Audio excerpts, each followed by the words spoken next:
제목은 다시 일으키시는 하나님, 다시 일으키시는 하나님이라는 제목으로 말씀을 전하도록 하겠습니다. 여러분 시편을 읽다 보면 시편의 배경이 굉장히 중요한 거 아세요? 시편 3편의 배경은 다윗의 인생에서 가장 힘들었던 때, 가장 비참했던 때입니다. 그때는 언제냐면 자신이 사랑하는 아들 압살롬이 반역을 했을 때요. 여러분 다윗은 여러 명의 아내가 있었고 성경에 기록된 자녀들만 약 20여 명이 됩니다. 그런데 첫째 아들이 누구예요? 암논이라는 첫째 아들이 있습니다. 첫째 아들이 이복 여동생인 다말, 그러니까 마아가라고 하는 세 번째 부인의 딸 다말을 좋아했어요. 그런데 이제 꾀를 냅니다. 그래서 아픈 척을 해요. 그래서 아빠가 너 좀 몸 좀 괜찮니? 이렇게 오니까 우리 동생 다말이 와서 좀 이렇게 음식도 해주고 하면 병간호를 해주면 자기가 나을 것 같다고 이제 이야기를 하는 거예요. 그래서 다말이 와서 간호를 할 때 어떻게 해요? 강간을 해요. 그리고 더 큰 죄가 무엇이냐면 그리고 나서 버려버려요. 그냥. 그러니까 이 암논이 해서는 안 되는 짓을 이복 여동생에게 한 겁니다. 그런데 이 다말에게는 오빠가 있었어요. 오빠는 압살롬. 네. 근데 요즘 용어로는 압살롬은 테토남이었습니다. 네. 엄청난 그 상남자였어요. 자기 여동생이 그런 수치와 모욕을 당했습니다. 그럼 뭘 기대합니까? 하나님의 마음에 합한 왕인 우리 아버지가 합당한 징계를 내릴 줄 알았어요. 그런데 그 당시 다윗은요 영적으로 굉장히 어두운 시기였어요. 뭘 몰라요. 결단력도 총명도 그리고 지금 정의를 어떻게 해야 되는지 몰라요. 그래서 그냥 유야무야 그냥 넘어가요. 없었던 일처럼 그냥 넘어가요. 그러니까 이 압살롬이 어떻게 해요? 가만히 있을 수가 없는 거죠. 인간적으로 가만히 있으면 돼요, 안 돼요? 인간적인 측면에서 가만히 있으면 안 되죠. 그래서 이제 파티를 엽니다. 그래서 다 오라고 해서요. 자신의 형 암논이 오자 죽여버려요. 그리고 도망갑니다. 어디로 도망가냐면요, 그술왕 달메에게 도망가는데, 그러니까 자신의 엄마 마아간의 유대 사람이기보다는 그술왕 달메의 딸이었어요. 공주였어요. 그래서 외할아버지에게 피신을 가요. 그런데 이 다윗은 압살롬을 굉장히 좀 이렇게 아꼈어요. 사랑하는 아들, 좀 믿을 만한 이제 아들이었단 말이에요. 그래서 징계를 해야 되지만 마음으로는 압살롬이 돌아오기를 원했어요. 그런데 그 마음을 요압이라고 하는 군대 장관이 알고 있었어요. 그래서 중재를 해가지고 압살롬이 돌아옵니다. 그런데 그렇게 돌아왔으면 어떻게 해야 돼요? 아버지가 불러다가 너가 이런 건 잘못했다. 하지만 나 역시도 이런 건 실수했다. 이렇게 해서 이제 부자간에 다시 용서하고 사랑하고 화합하고 회복을 해야 되는데 예루살렘으로 돌아와서요 2년 동안 안 만나줘요. 그러니까 이 압살롬 마음이 어떻겠어요? 더욱더 분노로 막 차오르는 거예요. 그러면서 무엇을 준비합니까? 쿠데타를 준비합니다. 그래서 성문 앞에 딱 앉아가지고요, 당시 재판을 왕에게 받으러 오는, 다윗에게 받으러 오는 모든 사람들을 관여를 먼저 해요. 야, 너 되게 억울하구나. 내가 왕이었으면 네 편 들어줬을 텐데, 야 내가 왕이었으면 그 손해배상 다 해줬을 텐데. 그런 식으로 해서 이스라엘 백성들의 마음을 누구에게로 돌리게 해요? 다 빼앗아 버려요. 그리고 때가 되었을 때 헤브론으로 딱 가서요 왕이 되었다고 딱 선포를 합니다. 그런데 이 다윗은요 너무나도 영적으로 어두워서 어떤 일이 일어난지도 몰랐고, 자신의 신복들에게 들으니까 유대의 예루살렘의 유력한 200명과 더불어서 자신의 오른팔과 같았던 아히도벨까지도 자신을 배신하고 모든 이스라엘 사람들이 당신을 버리고 압살롬을 따른다라는 말을 듣고 자신을 따르는 몇몇 신복들과 함께 망명길에 오르게 됩니다. 신발도 신지 못하고 맨발로. 그때 이 시편 3편을 지은 것입니다. 인생의 바닥으로 떨어졌어요. 너무나도 수치와 모욕스러운 그런 상황 속에서, 하나님의 징계가 있는 그 상황 속에서 자신의 몸으로 나온 그 아들 압살롬의 반역을 보면서 그는 그때야 비로소 하나님이 어떤 분이신지 깨닫게 됐어요. 그래서 저는 오늘 본문을 통해서 특별히 3절을 통해서 하나님이 어떤 분이신지 세 가지로 설명하기를 원합니다. 첫 번째는요, 주님은 나의 방패입니다. 3절 초반부를 읽어보면 어떻게 되어 있어요? 여호와여 주는 나의 방패라고 되어 있어요. 이스라엘 군인들은요 여러 가지 방패를 사용했는데 대표적으로 두 가지. 첫 번째는요 쉘레트라고 하는 방패인데요. 이거는 지름이 한 30에서 한 3, 40 정도밖에 안 돼요. 그래서 한쪽 팔에 딱 끼고요. 소형 방패예요. 그래서 한 손에는 칼을 들고 한 손에는 방패를 끼고요. 좀 신속하게 이동을 하면서 뭐 화살이나 창들을 좀 막아내면서 이렇게 또 공격을 하는 어떤 그런 용도의 쉘레트라고 하는 방패가 있었어요. 그런데 두 번째 방패는 마겐이라는 방패인데 오늘 본문 3절에 나오는 이 방패는 마겐을 뜻해요. 이 방패는요 일단은 높이가 1m예요. 1m. 둘레가 한 70cm 정도 됩니다. 그러니까 이 방패를요 들고 막 뛰어다니기는 좀 어려운 거예요. 이 방패가 소형 방패가 아니라 다윗이 이 환란의 때 징계의 때 하나님을 나의 방패라고 말했을 때 그 방패는 너무나도 큰 방패라는 거예요. 이것을 통해서 깨달은 두 가지는 뭐냐면요. 첫 번째, 화살이 한두 개가 날아오는 게 아니에요. 다윗을 공격하는 그 공격이 한두 가지의 공격이 아니라는 거예요. 여러분 혹시 300이라는 영화 보셨습니까? 그 스파르타 그 군사가 페르시아 군대랑 맞닥뜨렸을 때 페르시아 군대가 화살을 한번 쏘거든요. 근데 그 화살의 양이 너무나도 많아서 하늘과 태양을 가려버려요. 그때 어떻게 해요? 스파르타 용사들이 방패로 막는다는 거. 방패로. 하나님은 우리의 방패가 되셔서 그 방패는 소형 방패가 아니라 너무나도 큰 방패시기 때문에 그 어떤 환란 속에서도 우리를 지켜주시는 하나님이라고 이야기를 하고 있는 거예요. 다윗은 단순히 압살롬의 반역뿐만 아니라 다윗의 마음을 아프게 하는 것들이 너무나도 많이 있었습니다.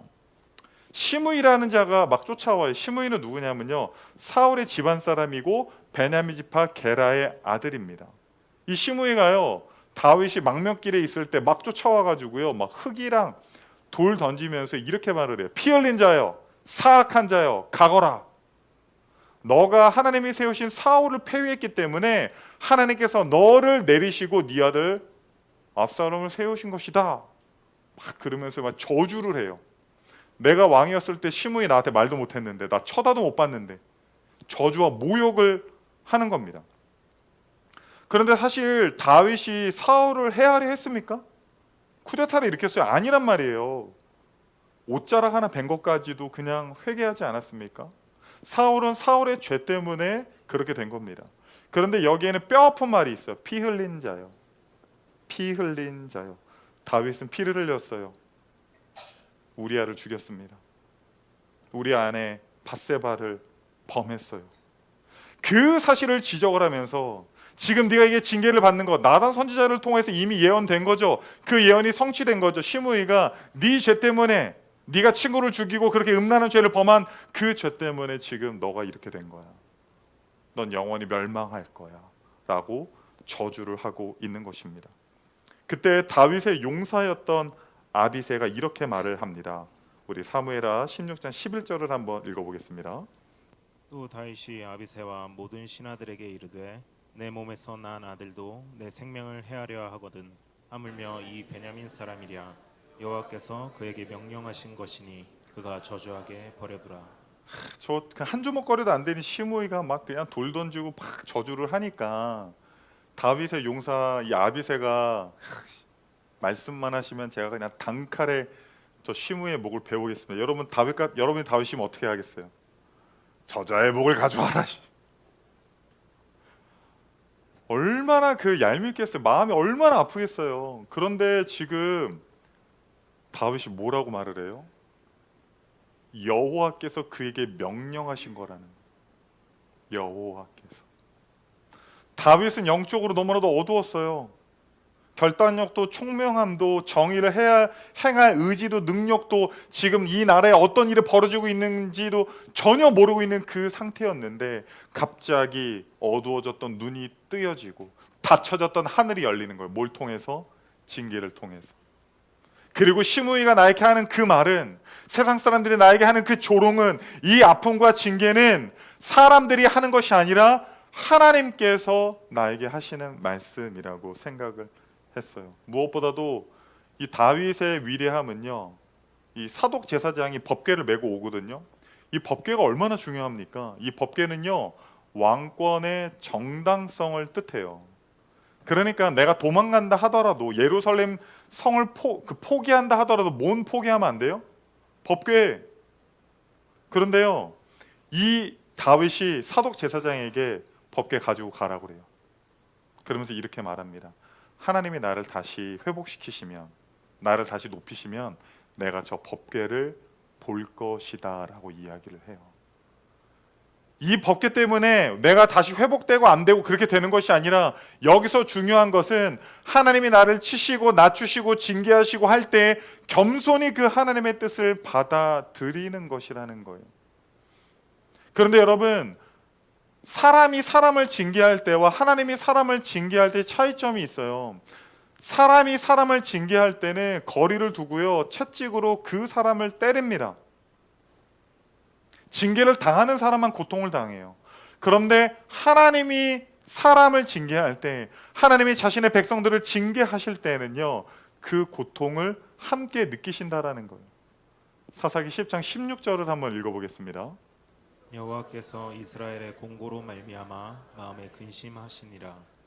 뭐라고 이야기합니까? 하나님도 근심하고, 그들의 근심과 그들의 아픔이 나의 근심과 나의 아픔이라고 말하고 있는 거예요.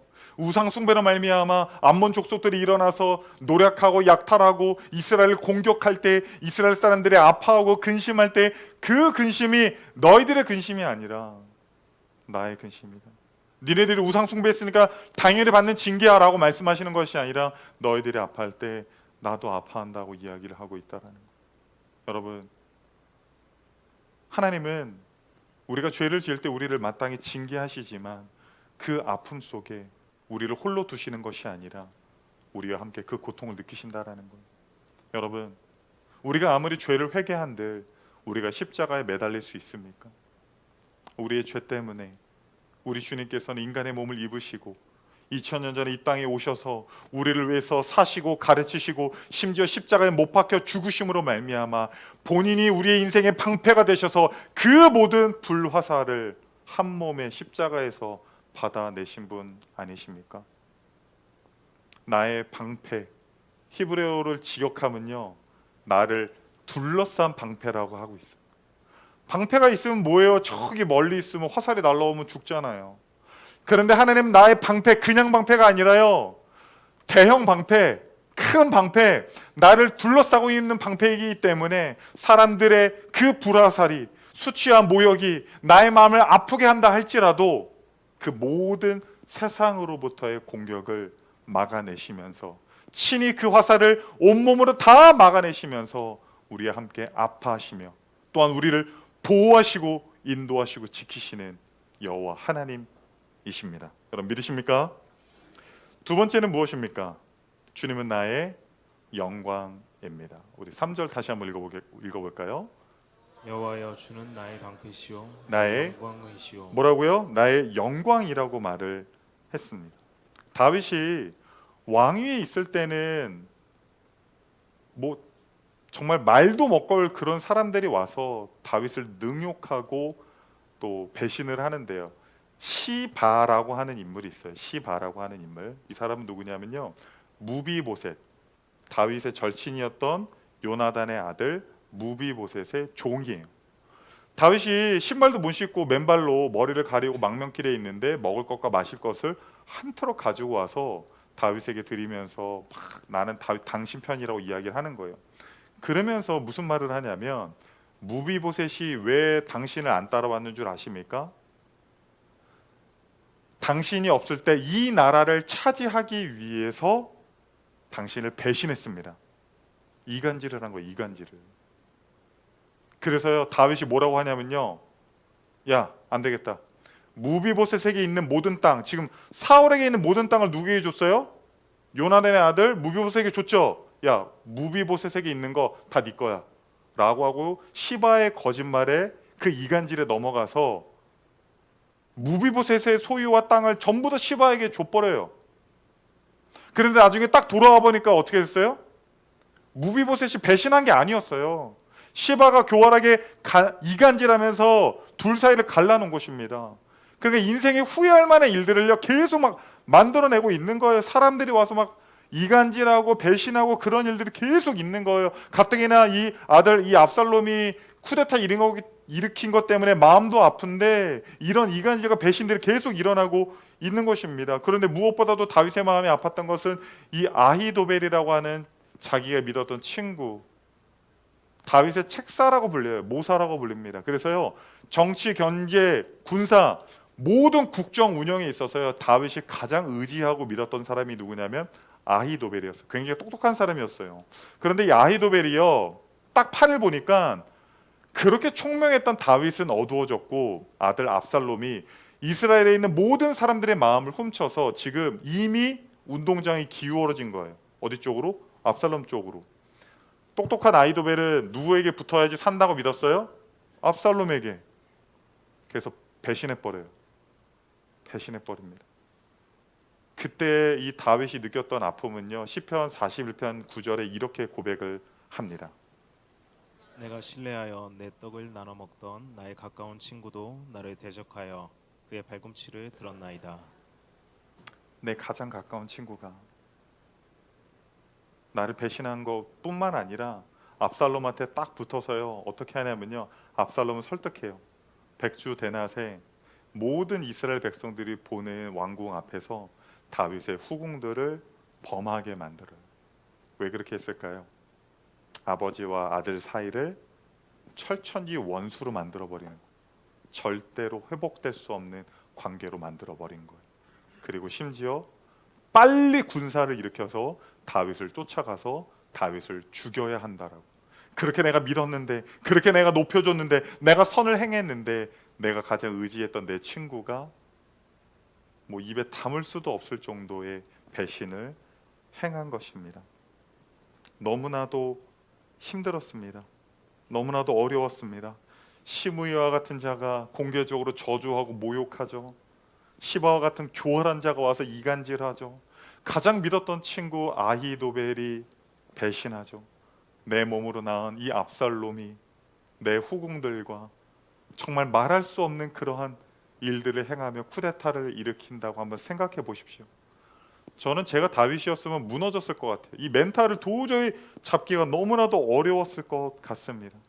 그런데 그 상황에서 다윗은 깨닫습니다. 나의 영광은 여호와시구나.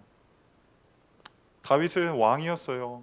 그 화려한 왕궁, 수많은 고관 대작들과 백성들이 내 앞에서 고개를 조아리고 있을 뿐만 아니라 하나님의 마음에 합한 왕으로서 많은 사람들에게 인정을 받았던 그 다윗 왕.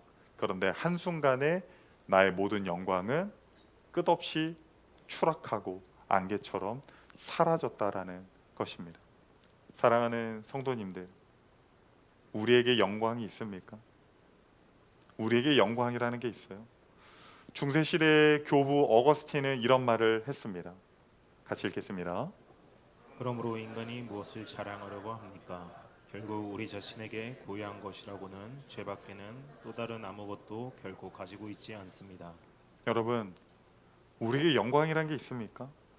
우리가 영광스러운 자리에 올라가고 우리에게 영광스러운 일들이 일어나고 사람들이 우리를 칭찬하고 우리를 높인다고 해서 그 영광이 우리의 것이라고 생각하면 안 됩니다. 한순간에 모든 영광은 안개처럼 사라지는 거예요. 한순간에. 다윗은 깨달았어요. 그 화려한 왕궁과 모든 영광을 내 두 손 안에 쥐고 있다고 생각했는데 이 쿠데타와 반란으로 인하여서 자기가 얼마나 죄인인지, 얼마나 안개 같은 존재인지, 내가 영광이라고 생각했고 붙들었다고 생각했던 그 모든 권세와 부는 한순간에 사라진다는 것을 알았습니다. 그러면서 주님이 나의 영광, 카보드라고 고백을 해요. 뭐 존귀, 위엄, 무게 여러 가지 뜻이 있는데요. 주님이 나의 영광이라고 고백하는 이 이유는 주님이 나를 반드시 회복시키실 거라는 믿음 가운데 이 고백을 한 겁니다. 여러분, 하나님이 인간을 낮추잖아요. 그 상황을 막을 자가 없어요. 하나님이 여러분을 낮추십니까? 그때는요, 겸손히 기다려야 돼요. 하나님이 어떠한 일을 행하신다 하더라도, 시므이가 나를 저주한다 할지라도, 시바가 와서 아히도벨을 배신한다 할지라도 이 모든 것이 하나님의 주권 안에 있다라고 생각하고 그것이 나의 영광이 아니라 하나님이 나의 영광이라는 믿음을 가지고 기다려야 합니다. 왜냐하면 베드로전서 5장 6절입니다. 그러므로 하나님의 능하신 손 아래에서 겸손하라. 때가 되면 너희를 높이시리라. 때가 되면 하나님이 우리의 영광이시기 때문에 우리가 회개하고 주님 앞에 나아가면 하나님은 반드시 우리의 영광을 다시 회복시키신다라는 거예요. 시간이 지나서 어떻게 됩니까? 압살롬이 이깁니까? 아니요, 다윗이 이겨요. 압살롬은 죽고 다윗의 그 영광스러운 자리가 다시금 회복된다라는 거예요. 사실 다윗이 이렇게 징계를 받는 것은 누구 때문입니까? 다윗의 죄 때문이에요. 우리아를 죽이고 밧세바를 범한 그 죄 때문에 이러한 일들이 일어난 것입니다. 하물며 우리가 죄가 있다 할지라도, 수치와 모욕과 낮아짐을 당한다 할지라도 우리가 하나님 앞에 회개하며 나아갈 때 주님이 우리의 영광 되셔서 때가 되면 반드시 여러분을 높이실 줄 믿습니다. 마지막 세 번째입니다. 주님은 나의 머리를 드시는 분이십니다. 우리 3절 우리 끝까지 한번 다시 읽어봅시다. 여호와여, 주는 나의 방패시요 나의 영광이시요 나의 머리를 드시는 자이시니이다. 네, 머리를 드시는 자이시니이다라고 말을 했습니다. 여러분 한번 우리가 상상을 해볼까요? 이제 고대 시대에는 왕들이 재판에 많이 관여를 했잖아요. 그러면 억울한 사연이 있는 백성들이 혹은 죄인들이 왕 앞에 이제 왔습니다. 그럼 어떻게 하고 있을까요? 어떻게 할까요? 고개 빳빳이 들고 눈 똑바로 들고 이렇게 왕을 쳐다볼까요? 아니죠. 뭔가 복잡한 사연들 때문에 지금 풀리지 않은 문제가 있는데 이게 내 잘못이 아니란 말이에요. 왕의 도움이 필요해요. 그러면 여러분이 백성이라고 한다면 어떻게 하고 있겠어요? 왕 앞에서 이러고 있단 말이에요. 이러고. 그럼 왕이 딱 보니까 내 이 사람을 보니까 이 사람이 죄가 없는 것 같아. 그러면 이 왕이 이 백성에게 하는 첫 마디가 뭘 것 같아요? 소인은 고개를 들라. 그 다음부터는 어떻게 돼요? 그 말이 뭐예요? 너의 그 억울한 사연을 이야기해 보아라. 그럼 왕이시여, 이 어쩌고 저쩌고 이렇게 해가지고 제가 저렇게 거짓말 해가지고 아 그러냐? 그럼 내가 네가 원하는 다 해줘. 이렇게 진행이 되잖아요. 고개를 들라는 말이 무엇입니까? 다시 회복을 약속하는 거. 회복을 약속하는 거예요. 요셉이 감옥에 갇혔을 때 그 떡 굽는 관원장과 술 맡은 관원장이 들어오잖아요. 술 맡은 관원장이 복직된다라고 말할 때 요셉이 이렇게 말해요. 사흘 안에 바로가 당신의 머리를 드실 겁니다.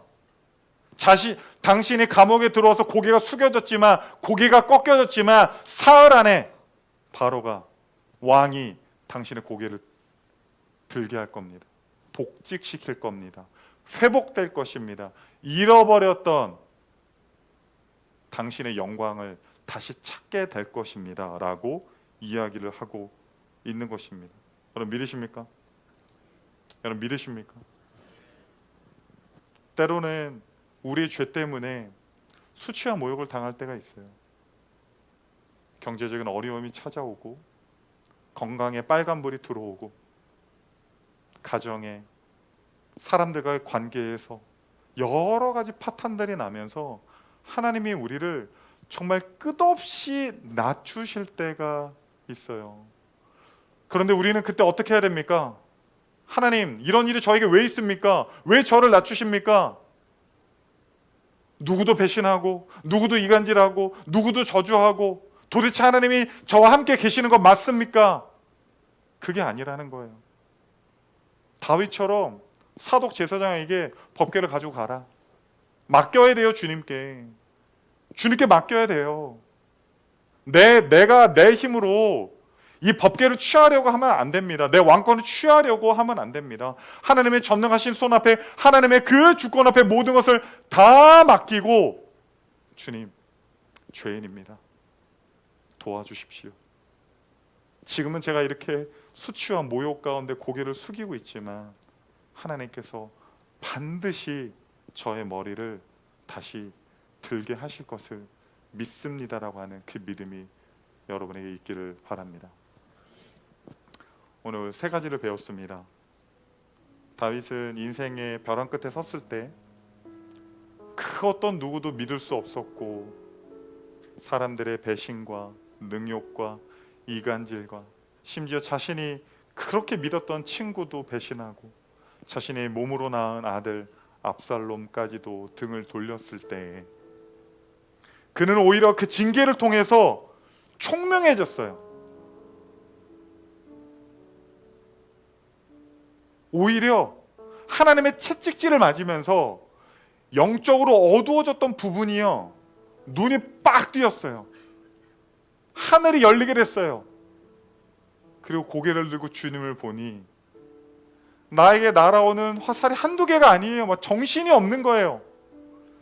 그런데 주님이 나의 방패 되셔서, 아니 나를 둘러싼 방패 되셔서 그 어느 화살도 내 심장에 꽂히지 않도록 나를 보호하시는 분이 주님이시라는 걸 깨달았어요. 그리고 내가 높아졌을 때, 내가 잘 나갈 때, 내가 힘이 있을 때 그 모든 것들이 나의 영광인 줄 알았는데 한순간에 땅바닥으로 떨어지는 것들을 경험하면서 이 세상의 것들은 아침 한개 같은 거예요. 주님이 나의 영광이시고, 물질이 세상의 것이 나의 영광이 아니라 주님이 나의 영광이 되시는구나라는 것들을 절절하게 깨달았어요. 지금은 고개를 숙이고 얼굴을 가리우고 맨발로 망명길에 가고 있지만 법궤가 나를 다시 회복시키는 것이 아니라, 지금은 내가 고개를 들고 있지, 고개를 땅을 향해 있지만, 고개를 숙이고 있지만 반드시 하나님께서 이 떨구어진 내 고개를, 땅을 향해 있는 내 고개를, 내 머리를 반드시 다시 들게 하시고 회복시키실 거라는 그 믿음이 다윗에게 있었다라는 거예요. 여러분, 혹시 하나님이 지금 낮추는 단계십니까? 하나님이 우리를 낮추실 때는요, 여러분, 우리 바짝 엎드려야 돼요. 그리고 방패 되시는 하나님, 영광 되시는 하나님, 우리를 반드시 회복시키시고 우리의 머리를 드실 그 하나님을 기대하며 나아갈 때 하나님께서 여러분의 숙여졌던 고개를 다시 머리를 들게 하실 줄 믿습니다.